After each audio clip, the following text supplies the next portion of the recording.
Leitura, né? O pastor Kleber me presenteou aqui com um livro. Eu tava orando para ver se Deus ia tocar em meu coração para que eu desse. Porque, como vocês sabem, eu sou ciumento com os livros, né? E esse aqui eu acho que eu não tenho, pastor. Mas eu vou deixar Deus me usar, viu? O Mistério de Cristo, Meditações no livro de Colossenses. É um livro excelente. Eu já li alguma coisa a respeito do livro, e é um livro muito bom. Ó, é pequenininho, comentário fácil. Quem quiser para ler, é de presente, é para você. Quem quer? Você vai ler, Alisson? Alisson. Vou fazer chamada oral na carta de Colossenses. Hã? Ó, o Jean também quer, então depois você pega emprestado. O Jean pega emprestado. Tá lá. Mamãe vai guardar para você, viu? Guarda bem guardadinho, nega. Lá na minha estante, lá em casa, tem lugar. Tá tudo amarradinho. O Alisson pede, a Adriana guarda, entendeu? Tá tudo amarradinho já o negócio. Eu tenho uma dó. Não, mas tô brincando. Não, é verdade, é para incentivar mesmo a leitura. Falar nisso, quem está com o meu livro do Peregrino? Ah, é a Nete. A Nete está terminando de ler. Ok, então, para os que ficam aqui, abram suas Bíblias, por favor. Na primeira carta de Paulo aos Coríntios. Primeira carta de Paulo aos Coríntios. E nós vamos hoje falar do capítulo 13. Primeira carta de Paulo aos Coríntios, 1 Coríntios, capítulo 13. 13. Está acompanhando, não é?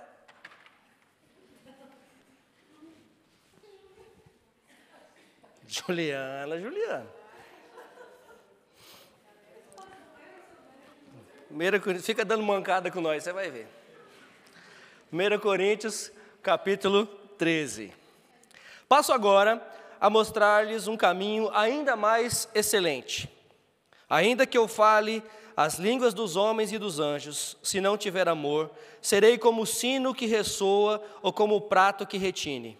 Ainda que eu tenha o dom de profecia e saiba todos os mistérios de Deus e de todo conhecimento, tenha uma fé capaz de mover montanhas, se não tiver amor, nada serei.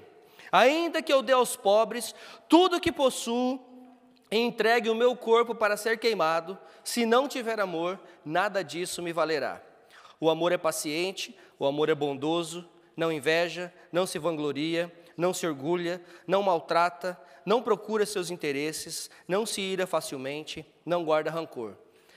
O amor não se alegra com a injustiça, mas se alegra com a verdade. Tudo sofre, tudo crê, tudo espera, tudo suporta. O amor nunca perece, mas as profecias desaparecerão. As línguas cessarão, o conhecimento passará, pois em parte conhecemos e em parte profetizamos. Quando, porém, vier o que é perfeito, o que é imperfeito desaparecerá. Quando eu era menino, falava como menino, pensava como menino e raciocinava como menino. Quando me tornei homem, deixei para trás as coisas de menino. Agora, pois, vemos apenas um reflexo obscuro como em espelho, mas então veremos face a face. Agora conheço em parte, então conhecerei plenamente, da mesma forma como sou plenamente conhecido. Assim, permanecem agora esses três: a fé, a esperança e o amor. O maior deles, porém, é o amor. Amém. Pai, mais uma vez nós queremos te agradecer pelo seu grande amor por nós. Enviando o seu Filho para morrer pelo nosso pecado, enviando o seu Filho para ser crucificado no nosso lugar, enviando o seu Filho para ser morto, para que nós pudéssemos ter vida. Obrigado porque o Senhor o enviou, obrigado porque o Senhor teve misericórdia de nós e obrigado porque Ele ressuscitou. Isso também é uma demonstração de amor por nós. Ele ressuscitou e vai voltar para buscar a sua igreja. Nós cremos nisso, nós esperamos por isso, ó Pai, e nós te pedimos, Senhor, que enquanto isso, nós possamos viver aqui nessa terra, em amor, falando do amor, pregando do amor e vivendo em amor uns com os outros, ó Pai. Nos ajude, nos capacite, Senhor. No nome santo de Jesus é que nós oramos e te agradecemos. Amém. Amém. Ok, irmãos, hoje então nós vamos falar de um dos textos mais conhecidos, talvez um dos textos mais conhecidos do apóstolo Paulo. 1 Coríntios 13, já foi citado em romance, já foi citado em poemas, já foi citado em músicas, e é muito mencionado, não só na igreja, mas também no meio secular. Sempre que alguém quer falar de amor, menciona 1 Coríntios 13. Sempre que alguém quer reclamar do amor, menciona 1 Coríntios 13. Sempre que alguém quer falar que ama, menciona 1 Coríntios 13.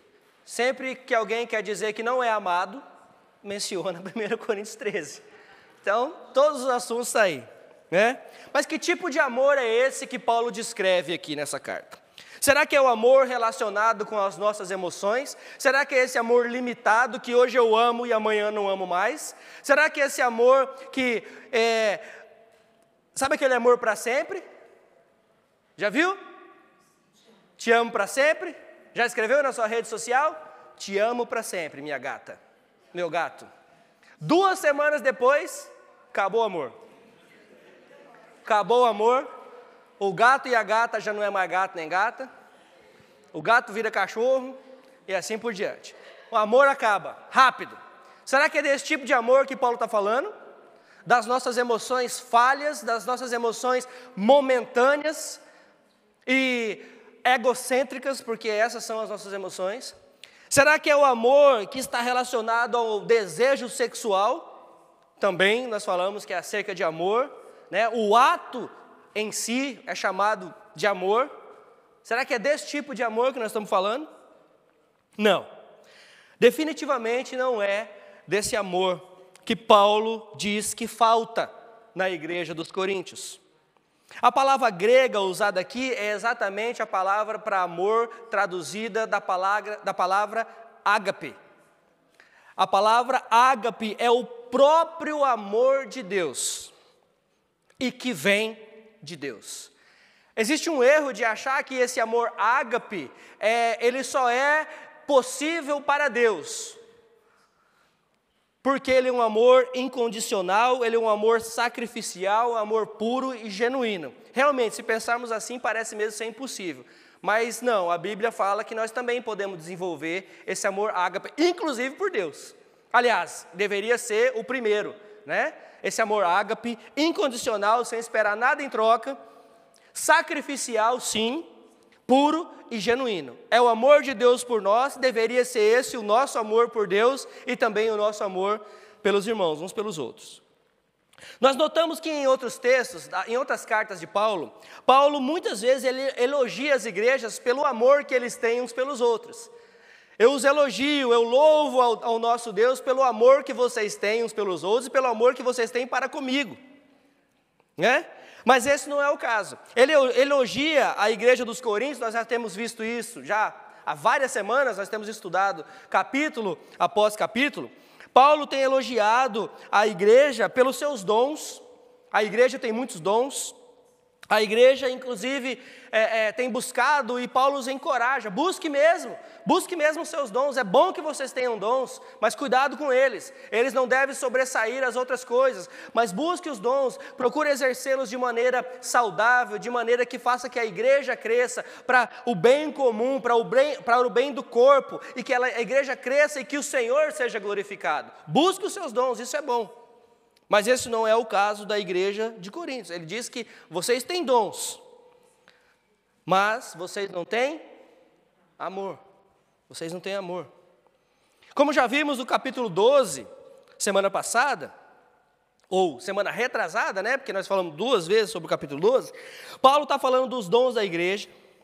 E vai falar novamente no capítulo 14. Paulo começa o assunto no 12 e vai falar de novo no 14 sobre os dons da igreja. Mas ele dá uma pausa no capítulo 13, justamente para fazer esse elo de ligação. Vocês têm os dons, mas sem o amor, vocês não vão desenvolver corretamente os dons que ele vai falar no capítulo 14. Mas então, Paulo dá essa pausa para falar sobre o mais excelente de todos os dons para nós, que possamos desenvolver, porque claro que para nós, se nós pensarmos que o mais excelente, o dom mais maravilhoso que nós podemos ter é a salvação em Cristo Jesus, que resultou do amor. Mas, como a salvação não depende de nós, a salvação depende do próprio Deus, nada que eu possa fazer, possa fazer com que eu ganhe salvação, com que eu mereça a salvação. Então, essa parte a gente pula porque isso é de Deus. Não que o amor não seja, mas o amor nós podemos exercitar. O amor nós podemos sim, colocar em prática. Então, isso depende de nós. Amém? Então, vamos lá. Então, vamos falar primeiro sobre a supremacia do amor. Dos versos 1 a 3 que nós acabamos de ler, ok? Vamos lá. Ainda que eu falasse a língua dos homens e dos anjos, se não tiver amor, serei como sino que ressoa ou como prato que retine. Ainda que eu tenha o dom de profecia, saiba todos os mistérios e todo o conhecimento e tenha uma fé capaz de mover montanhas, se não tiver amor, nada serei. Ainda que eu dê aos pobres tudo o que possuo e entregue o meu corpo para ser queimado, se não tiver amor, nada disso me valerá. Lembrando, vamos lá, que a igreja dos Coríntios, a igreja de Corinto, ela era inchada e cheia de orgulho. Paulo tem mencionado sobre isso, nós temos mencionado sobre isso durante essas semanas. O seu conhecimento e os seus dons espirituais estavam os fazendo se acharem melhores que os outros. Eles se achavam melhores, eles se achavam mais espirituais, porque eles falavam em línguas estranhas, porque eles tinham o dom da profecia, porque eles faziam isso ou aquilo outro, eles se achavam mais espirituais que os outros, ok? E não é isso, e Paulo está falando que isso não é bom que aconteça na igreja. É bom que tenha os dons, é bom que você desenvolva os dons, mas esse tipo de dom, ele não pode ser um termômetro para regular o nível de espiritualidade da igreja. Amém, irmãos? Esse não é termômetro. Deus, ele dá o dom para quem ele quer, do jeito que ele quer, na hora que ele quer. Agora, isso não pode ser termômetro para regular a espiritualidade de ninguém. Ok? Então, e ele aqui cita aqui uns dons, dom de profecia, dom de língua, conhecimento e fé, serviço e até martírio. Ele fala inclusive do martírio aqui no texto. Eles não têm valor algum se não existir amor. Tem gente que dá a vida, achando que está certo, mas com o motivo errado. Vocês têm noção disso? Tem gente que prefere morrer pelo motivo errado. A igreja de Corinto estava cheia de gente inteligente, cheia de gente rica, cheia de dons, mas também estava cheia de divisão, cheia de contenda e cheia de egocentrismo. Essas três coisas, elas não se misturam com a igreja de Cristo. É usada aqui também a linguagem bem conhecida por aquelas pessoas lá de Corinto. Lembra? Como nós temos falado, e a gente tem que estar lembrando isso o tempo todo, porque eu sei que a gente esquece mesmo. A gente está lembrando que o Corinto era uma cidade, era uma colônia romana, que tinham as influências gregas e as influências romanas também, ok? E esse povo era um povo pagão, que adorava vários deuses, e existia prostituição, e existia sacrifício de comida aos ídolos, e todo tipo de sacrifício aos ídolos pagãos. E esse povo foi alcançado pelo Evangelho, e eles deixaram essa vida e vieram para a igreja, e Paulo cita que alguns deles estão querendo trazer essas práticas pagãs para dentro da igreja, e chama atenção por isso. Você não é mais desse mundo, você não pratica mais essas coisas, você foi salvo, você foi liberto, você agora é parte do povo de Deus. Deixe essas coisas para trás. Mas ainda assim, eles continuam querendo trazer essas coisas para a igreja. E Paulo, quando ele fala aqui, ele usa essa linguagem que é conhecida por eles, porque ele fala sobre o sino que ressoa e o prato que retine. Esses instrumentos, gente, eles eram usados para chamar as pessoas para os cultos. Quando o sino começava a bater, quando o prato começava a retinir, era hora do povo ir para adorar aos deuses pagãos. Então eles sabem exatamente o que Paulo está dizendo. Assim como adorar a deuses de madeira, adorar a deuses de pedra, adorar a deuses que não têm vida, não vale a pena, de nada adianta. A mesma coisa Paulo está dizendo, que se você não tiver amor, nada dessas coisas adianta. Fazia apenas barulho. E é exatamente o que Paulo está dizendo para a igreja. Se você acha que o seu dom, se você acha que pelo fato de você ter um dom, você é melhor do que alguém, se você acha que pelo fato de você ser rico, pelo fato de você ter inteligência intelectual, você é melhor que alguém, você só está fazendo barulho, se não existir amor. A humildade é uma das principais características do crente, porque o nosso maior Senhor, o nosso Redentor, o nosso Mestre, aquele que nós chamamos, que nós dizemos que nós somos discípulos, Ele foi o maior dos servos, Ele foi o mais humilde. Amém? E Paulo continua com o argumento.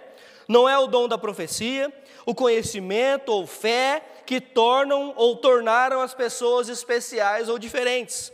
Ele diz, mesmo que, ele não diz que tem, ele diz mesmo que ele está usando aqui de novo esse jogo de palavras, mesmo que eu falasse, mesmo que eu tivesse, mesmo que, de nada adiantaria se não existir, se não estiver baseado no amor.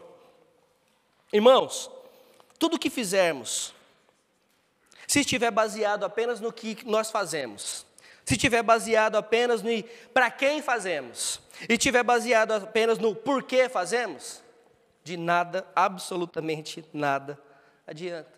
Porque se estiver baseado nessas coisas, nós vamos estar fazendo para que os outros vejam, nós vamos estar fazendo para sermos reconhecidos, para tomar tapinha nas costas, e ouvir muito bem, well done, muito bem, continue assim, hipócrita, continue assim. É a mesma pessoa que bate nas suas costas, que bate no seu ombro, está olhando para você e está dizendo, hipócrita. A mesma pessoa. Por quê? Porque no fundo, essas pessoas sabem, e nós também sabemos, que a nossa motivação está errada. Que a nossa motivação está errada. Tudo que nós fazemos, tudo que nós fizermos, tudo isso deve ser por causa do amor que nós temos pelo nosso Senhor e pela igreja dele. E pelas pessoas que estão ao nosso redor. Por que você prega o Evangelho? Por que eu prego o Evangelho? Porque nós temos que amar as almas. Nós temos que amar essas pessoas. Elas são difíceis. Elas vão cuspir na sua cara. Elas vão te enxotar, elas vão te xingar, elas vão te empurrar. Mas é o amor que temos por Cristo e pelo Evangelho de Cristo é que nos impulsiona a continuar. O seu irmão, a sua irmã que está sentado do seu lado, atrás e na frente, na sua frente, vai te chatear, vai pisar no seu calo, vai pôr o dedo no seu olho. Mas é pelo amor e por amor que nós continuamos. É por isso que nós continuamos. É o amor pelo reino. Você ama o reino? Você ama o reino de Deus? É por isso que nós continuamos. É por isso que nós não paramos. Pastor não é super-homem não, viu? Pastor não é de ferro, líder de igreja não é de ferro, ministério de louvor não são de ferro. Nós também ficamos tristes, desanimamos, mas é o amor que impulsiona. É o amor pela palavra, é o amor pelo Senhor, é o amor pelo chamado que Ele tem para cada um de nós. Você tem um dom? Tem um dom? O que você está fazendo com ele? Está fazendo com ele? Já falei que o dom de sentar na cadeira é gostoso, é confortável, que nem eu mostrei para vocês semana passada. Né? É bom ou não? Claro que é bom. A cadeira não fala, não enche o saco, de vez em quando ela dá umas rangidinhas, mas está arrumando todas já.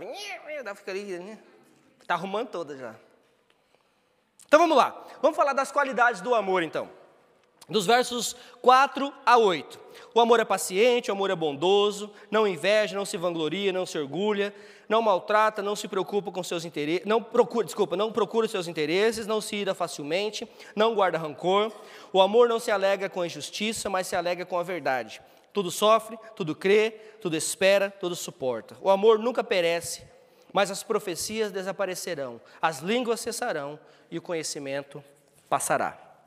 Mais uma vez aqui, Paulo faz aquela jogadinha de palavras, ou jogadinha de o que é e o que não é. O que é o amor e o que não é o amor. O que é o amor e o que não é o amor. Né? O amor é paciente e bondoso, mas não é invejoso e nem soberbo. O amor trata bem, mas o amor não maltrata. O amor não busca seus próprios interesses, mas busca o interesse do próximo. O amor, ele ama de verdade, não guarda rancor, ele perdoa. O amor é justo e é verdadeiro. E eu queria falar aqui sobre essas qualidades do amor, então. Primeiro, começando com o amor é paciente. Você tem sido uma pessoa paciente? Nós temos sido pacientes? Temos sido pacientes? Gente, nós vivemos num tempo de imediatismo total, né? Vivemos num tempo de imediatismo total. Nós queremos tudo para agora, tudo para ontem, na verdade. Não é nem tudo para agora, é tudo para ontem. Por isso que a gente gosta tanto de McDonald's, de fast food, né? Ou de fat food, se vocês acharem melhor. Que é assim, você chega lá, parou o carro, fez a ordem aqui, 1 minuto depois já está pagando, está pegando, está indo embora. É rápido. É rápido. Quem já comeu um porco no rolete? Demora, hein? O impaciente não come, não. Vai pedir McDonald's em 2 tempos. Tem que ter paciência, tem que esperar, né? Fica lá rodando, e você olhando para aquele porquinho rodando, fala, oh meu Deus, não sai nunca esse porco. Tem que ter paciência. Quem já comeu costela de chão? Ei, trem bom. É de um dia para o outro. Costela assada no chão, né? Aquela costelona assim. Acho que eu estou precisando para o Brasil, viu? Vocês não estão, não? Ei, rapaz, é bom demais. Né? Então, nessa vida que nós estamos levando, principalmente aqui, gente, aqui em Londres, onde nós estamos inseridos, aqui a vida é muito correria. Né? Nós levantamos, fomos trabalhar, daqui a pouco já é de noite, está na hora de dormir. E você não vê passar. Você começou a segunda-feira, a hora que você abre a boca, nossa, já é sexta. Já acabou a semana. Você pagou o aluguel agora, daqui a pouco você vai mexer no bolso, nossa, tem que pagar o aluguel de novo. É rápido, passa rápido, né? Então a gente não vê o tempo passar, mas essa falta de paciência, ela tem imperado em todos os segmentos da sociedade, inclusive na igreja. Nós devemos exercer paciência. E a palavra usada aqui de paciência é a paciência longa, é a longanimidade. É aquela paciência longa. Sabe aquela paciência dos mineiros? Sabe? Aquela paciência dos mineirinhos? Paciência. Está nervoso? Tô não. Né? Ou então dos baianos, né? Dos baianos também é paciencioso. Alguns deles, né? Ou então ele fala assim, onde é que é? Já pedi endereço para o baiano? Eles falam assim, vai lá não, muito longe. Alex? Você não é exemplo de paciência não, gordinho. Letícia, talvez. Letícia chegava na gente assim, com aquela cara de nervosa, ela falava assim, já vou avisar, estou nervosa. Desse jeito. Estou nervosa, enrolando o cabelo. Estou nervosa hoje, já avisei a Alex. Falei, nossa, estou até com medo, né? Mas a paciência, gente, nós devemos exercitar. E adivinha onde nós precisamos começar a exercitar a paciência? Dentro de casa. É ali que começa tudo. É ali que começa tudo, é ali que nós precisamos exercitá-la. Porque o nosso ministério começa dentro das nossas casas, com os nossos cônjuges, com os nossos filhos, com a nossa família, nós precisamos ter paciência. E aí nós trazemos isso para fora.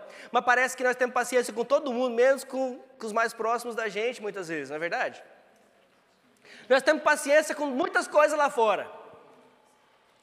Vocês têm paciência para ficar 2 horas assistindo um jogo de futebol. Vocês têm paciência para ficar na fila para entrar no estádio 45 minutos. Nós temos paciência para ficar na fila do metrô. Nós temos paciência para viajar para o outro lado de Londres para comer um pão. Do Brasil. Outro dia nós viajamos 45 minutos do outro lado de Londres para comer um pão francês.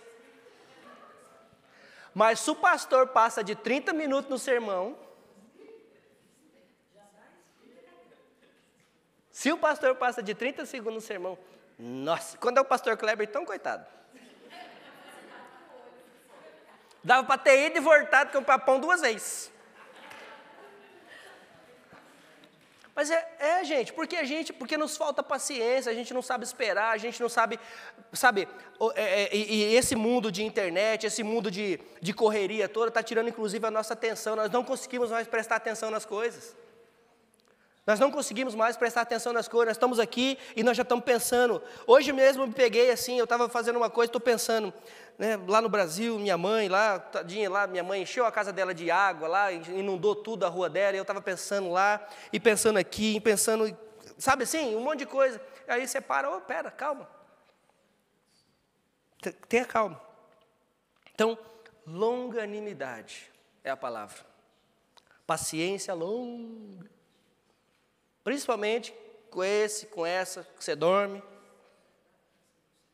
Principalmente com seus filhos, com seus pais, com seus irmãos e com os de fora. Bondade, o amor também ele é bondoso. Agir com bondade não somente com aqueles que nos tratam bem, mas também com aqueles que nos maltratam. Quão fácil é fazer isso, não é verdade? Quão fácil é fazer? A Adriana falou sobre isso, sobre virar a outra face, né? E quando alguém não faz o que você quer? E quando alguém não fala aquilo que você quer ouvir? Como é que nós agimos? Quando alguém não faz aquilo que deveria ser feito? Como é que nós agimos? Uma situação boa para exercer a bondade, não é verdade? Bondade não é só fazer o bem, mas é agir com bondade. Fazer o bem, beleza, legal. Todo mundo quer fazer o bem, porque todo mundo quer receber tapinha nas costas. Nós queremos fazer o bem. Muitas vezes as nossas intenções de fazer o bem é porque nós queremos alguma coisa em troca. Exatamente. Fazer a bondade. Abre a porta para alguém. Aí a pessoa passa. Falou nem obrigado. Acabou a paciência, acabou a bondade na hora. Você está esperando um obrigado. A gente está esperando um obrigado, a gente está esperando alguma coisa em troca. Não é isso? O irmão está tossindo lá no fundo da igreja, você vem com um copo de água. Ele nem olha para a sua cara, só pega o copo d'água e bebe. Nossa, olha. Falta de consideração. O pastor, então, se o pastor falar assim, filho, pega para mim um copo de água e não pedir, por favor. Autoritário. Autoritário. Mas eu estou dando esses exemplos assim só para fazer a gente pensar, tá bom? Mas a questão da bondade aqui não é só fazer o bem, mas é agir com bondade, é esperar nada em troca. Faça o bem e pronto. Faça o bem, haja com bondade, ajude. E mais uma vez eu quero citar aqui, eu quero falar aqui que eu louvo a Deus por essa igreja, pela bondade que Deus tem colocado na vida de vocês. Vocês têm ajudado, na época da pandemia a igreja se mobilizou para juntar sacola e para juntar comida e para ajudar esse monte de gente que está por aí precisando. Agora, recentemente, eu fiz um apelo para a igreja, para ajudar uma pessoa, a igreja tem respondido e louvo a Deus por isso. Isso é praticar, é agir com bondade para com uma pessoa que você nem conhece. Você está abençoando uma pessoa que você não conhece. Isso é bom. O amor ele também não inveja ou se orgulha. Como mencionei na semana passada, agora vocês vão rir de novo, né? Como é gostoso a gente chorar com os que choram. né? O irmão chega para você e fala, olha, sei lá, quebrei a perna, e você chora junto.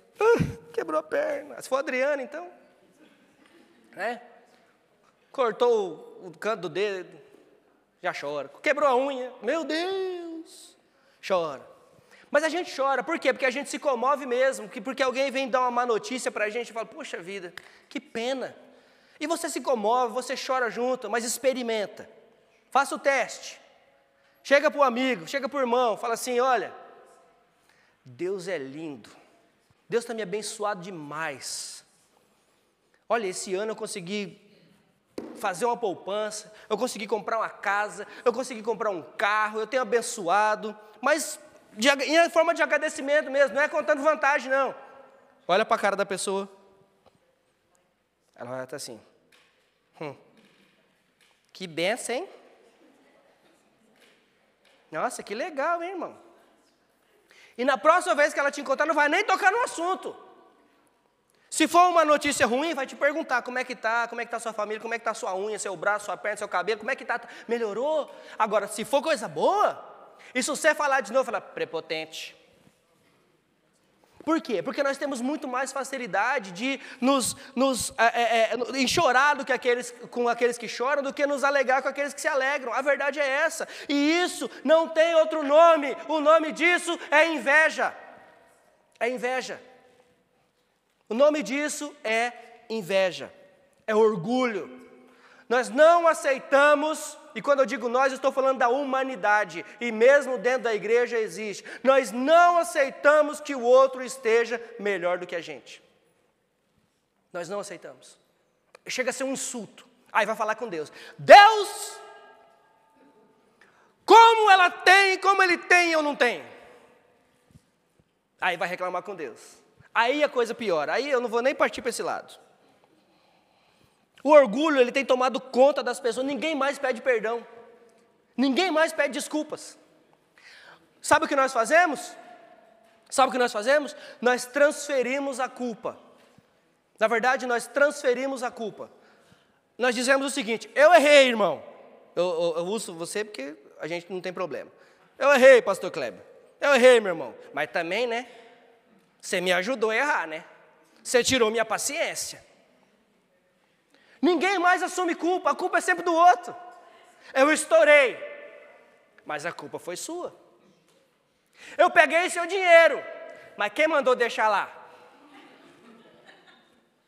Exatamente, ninguém mais assume culpa. Depois dessas desculpinhas esfarrapadas, o marido trai a esposa, dizendo que a culpa é dela porque ela não faz sexo com ele. Ridículo. A esposa trai o marido e culpa ele porque fala que ele é um grosso. Ridículo, por que casou? Por que casou? Então nós transferimos a culpa, nós sempre colocamos a culpa no outro. E quando não tem ninguém para culpar, adivinha? Senhor. E vai, e começa a descarregar. E começa a descarregar. Como diz um pastor lá no Brasil, aí se nós imaginarmos assim a imagem, o Senhor olha para baixo e vê uma ameba se coçando lá no chão, esperneando. Esses somos nós. Uma ameba esperneando e o Senhor olha assim e fala, que é isso? E é exatamente assim que a gente age. O amor, ele também não maltrata ou busca seus próprios interesses. E, de novo, até os casamentos hoje estão tomados de buscar os seus próprios interesses. Imagine em outros lugares. Eu vou usar aqui a linguagem do casamento, tá bom? Por que você casa? Vamos lá. Quem fez curso de noivo com o pastor? Ninguém, porque vocês nunca me falam nada. Quando eu vou ver, vocês já estão casados. Vocês só me falam depois. E aí se eu não for na festa. Ai de mim se eu não for na festa. Eu só fico sabendo depois. Né? Pastor, casei. Eu não sabia nem que estava namorando. E depois que aconselhamento. Né? Depois que aconselhamento. Pastor, meu casamento não está dando certo. Falei, é mesmo? Orou? Orou antes? Aconselhou antes? Paulo, nós falamos sobre isso aqui, capítulo 7, não é isso, pastor Kleber? O pastor Kleber falou 2 semanas seguidas acerca de casamento. E eu vou usar a linguagem do casamento. Não busca os próprios interesses. Eu caso para fazer o outro feliz. Eu não caso para ser feliz. Na verdade, Paulo fala o seguinte: quer ser feliz? Fique solteiro. Não casa não. Não casa não. Porque se você casar, acabou sua felicidade. Não sou eu que estou falando, foi Paulo que falou. E o pastor Kleber. Tá vendo? Transferência de culpa. Estás a ver, mulher? Estás a ver? Transferência de culpa. Não é isso? Foi Paulo e o pastor Kleber. O pastor Leandro só repetiu. Né? Tá feliz? É porque tá solteiro, então não casa. Então não casa. É verdade. E Paulo tem um motivo para falar isso. Nós estamos brincando aqui, mas ele teve um motivo para falar isso. Olha, você vai ser perseguido, a igreja está sendo perseguida. É muito mais fácil que você fique como eu, solteiro. Porque se precisar correr, é mais fácil é correr sozinho do que 2 meninos carregando no braço, a esposa, um monte de filho, um monte de cabrito. Não vai dar certo. É difícil, não é ou não é verdade? É isso que Paulo fala. Agora, se você não aguenta ficar solteiro, então casa logo. Então casa logo para resolver o problema. Ok? E quando nós falamos aqui de buscar os seus próprios interesses, é isso, gente. Nós casamos para fazer o outro feliz. Nós estamos servindo para o bem do próximo. Nós servimos o próximo para o bem do próximo. Não é para nós mesmos. Nós não podemos buscar os nossos próprios interesses, inclusive no reino de Deus. Eu não estou aqui, eu não me tornei, eu não fui ordenado pastor para buscar os meus próprios interesses. Eu estou aqui para servir a igreja de Cristo de acordo com o dom que o Senhor me confiou. E assim devem ser vocês, cada um com o seu dom, cada um fazendo parte do corpo que é o mesmo, que seja o dedo mindinho, que seja o olho, que seja a perna, mas fazendo a sua parte. O amor, ele não se alegra com a injustiça, mas se alegra com a verdade. Falamos um pouco sobre isso no capítulo 5. Paulo chama a atenção da igreja porque eles estavam sendo coniventes com o erro do irmão que estava saindo com a mulher do pai, que não era a mãe dele, devia ser a madrasta, claro. E a igreja estava aceitando e falando que estava tudo bem, estava sendo conivente com o erro do irmão. E Paulo fala, não, expulsa, tira do meio de vocês, porque isso vai escandalizar, isso vai manchar o nome da igreja de Cristo, tira. E hoje nós estamos sendo coniventes com vários tipos de erros. Até mesmo entre os pagãos da época, os coríntios, os romanos, os gregos, eles abominavam esse tipo de situação. Não podia, era contra a lei. E dentro da igreja estava acontecendo isso, diante do povo de Deus. E o povo fazendo vista grossa e falando que está tudo bem.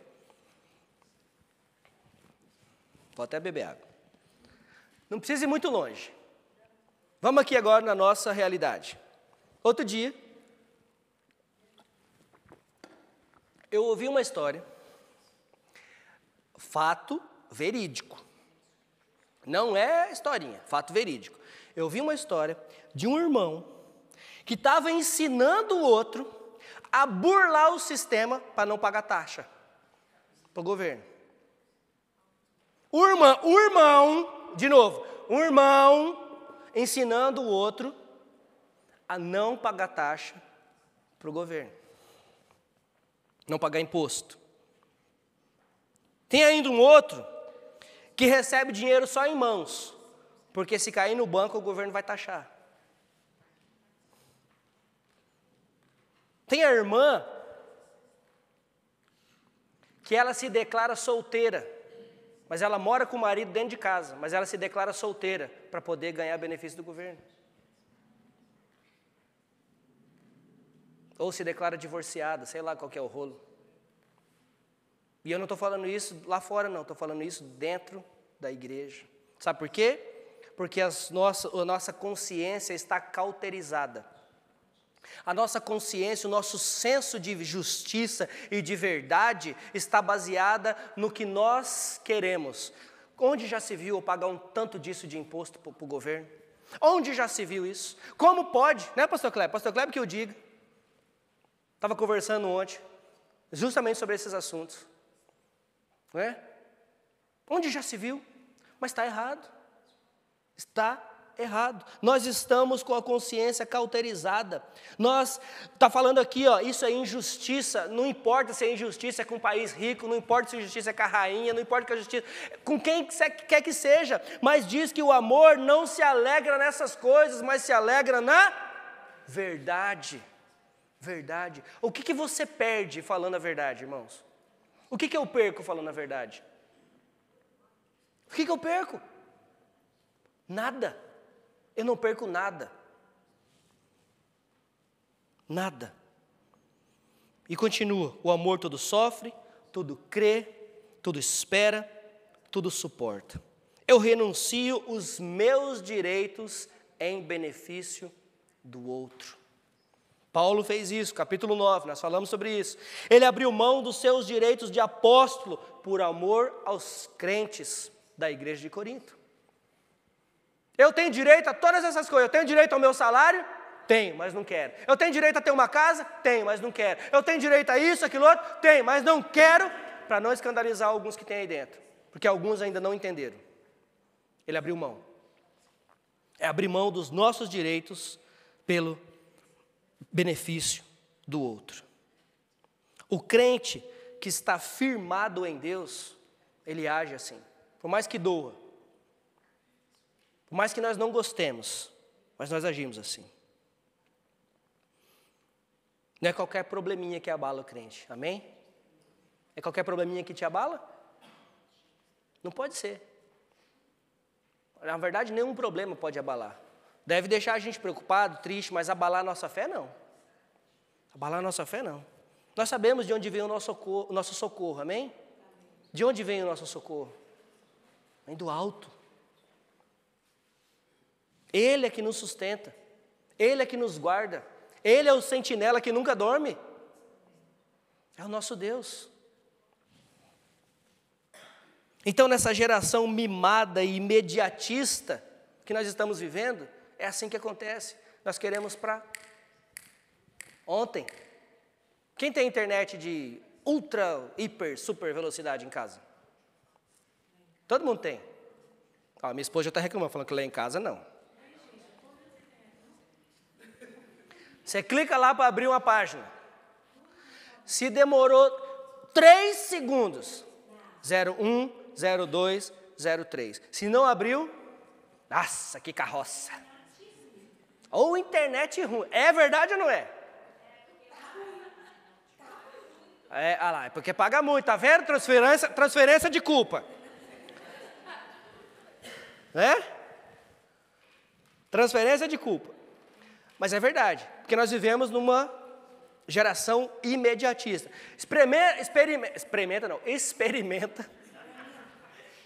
Experimenta falar para o seu filho, para a sua filha hoje, da idade desses meninos aqui, ó, tudo bonito, olha que menino bonito. Esses aqui até que são bonzinhos.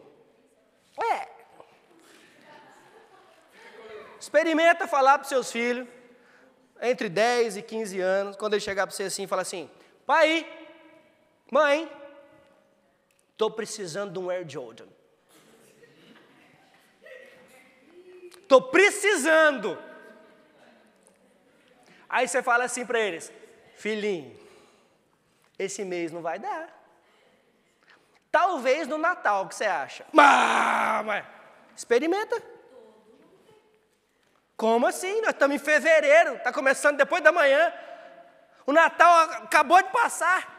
Você está falando que você vai me dar no Natal? Você está doida, mãe? Todo mundo tem. Como pode todo mundo andar de Air Jordan e eu não? Como pode? É assim ou não é assim? Tem uma promoção, está baratinho. R$499. 499. Um modelo que foi lançado em 1988.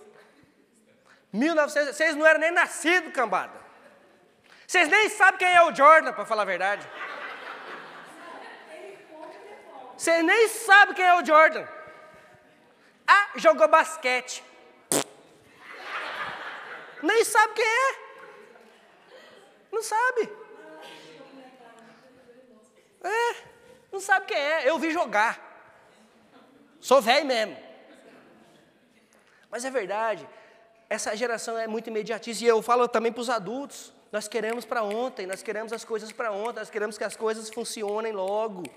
E não pode ser assim. Tudo sofre, tudo crê. Tudo crê. Tudo espera, tudo suporta. Tudo suporta. Tudo suporta. Paulo então conclui seu argumento, e eu já estou terminando, chamando a atenção da igreja para o poder e para a eternidade do amor quando ele está no lugar certo. As profecias, as línguas, o conhecimento, isso tudo vai acabar. Mas o amor permanece para sempre. Para sempre. O amor não tem início, o amor não tem fim, porque o Senhor Jesus é o amor materializado para nós aqui na terra. Amém? Ele amou, ele suportou, ele sofreu e ele nos tem transformado todos os dias. Ele nos amou, ele nos suportou, ele sofreu por nós e tem nos transformado. Paulo diz ainda que uma vez ele foi menino, mas que o amor o transformou em homem. E ele está falando aqui na esfera espiritual. Nós pensávamos como meninos, nós agíamos como meninos, mas hoje nós temos que ser maduros por causa do amor. Menciona também aqui no final do texto a imagem do espelho. E naquele tempo, no tempo dos romanos, o espelho, ele não era o espelho como nós vemos hoje. A nossa imagem nítida e perfeita, quase perfeita, né? Refletida. Não, naquela época era como se fosse uma peça de bronze que refletia a imagem meia turva, meio embaçada. Não dava para ver bem, e ele fala sobre isso, né? Ele fala que nós não conhecemos, e quando ele fala disso, ele não conhece, porque nós não conseguimos ver ainda na sua totalidade, na sua perfeição, mas um dia estaremos face a face com o nosso Deus. Nós não o conhecemos totalmente, perfeitamente, porque isso vai ser só na glória.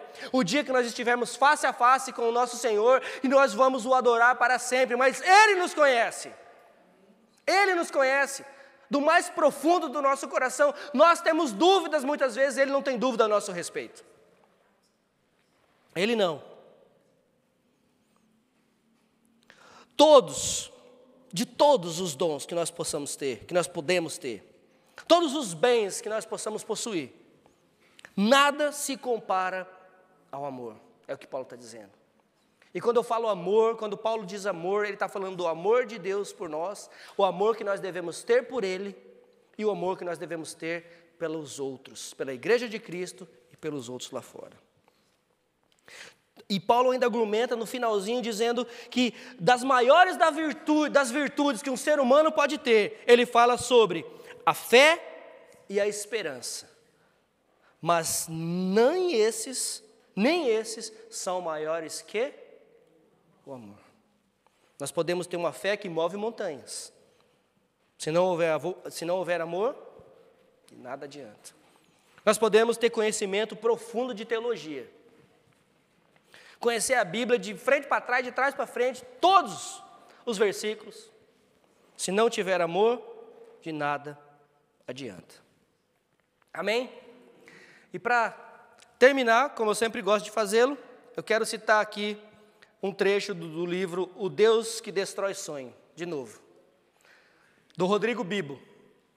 Quem não leu esse livro ainda, eu recomendo. Rodrigo Bibo, O Deus que Destrói Sonho. É uma leitura fantástica, que só fala verdades a nosso respeito e a respeito de Deus. E diz o seguinte: Jesus Cristo morreu em meu lugar, não para que eu me sinta bom e seja salvo, mas para que eu seja salvo e seja também servo. Aí eu faço a pergunta: Você acha que todo esse investimento de Deus, enviando o seu Filho para morrer em nosso lugar, e assim possibilitando que nós, seres humanos, mortos por causa dos nossos pecados, tivéssemos vida, Efésios 2, é para que fiquemos preocupados com nossos sonhos, planos de carreira e realizações? Eu penso que não. Paulo fala aos Efésios: pois somos obra-prima de Deus, criados em Cristo Jesus, a fim de realizar as boas obras que Ele de antemão planejou para nós. Efésios 2:10.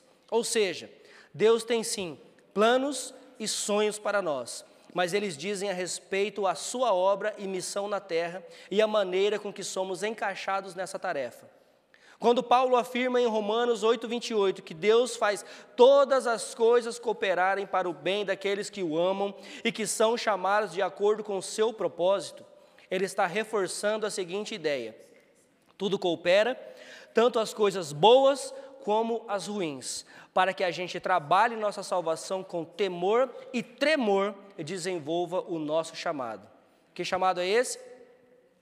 Viver as boas novas. Amém? Você tem um chamado? Você tem um dom? O que você está fazendo com ele? O que você está fazendo com ele? Tem uma música para terminar? Ok, então nós vamos cantar essa última música e depois eu quero voltar e nós vamos orar, tá bom?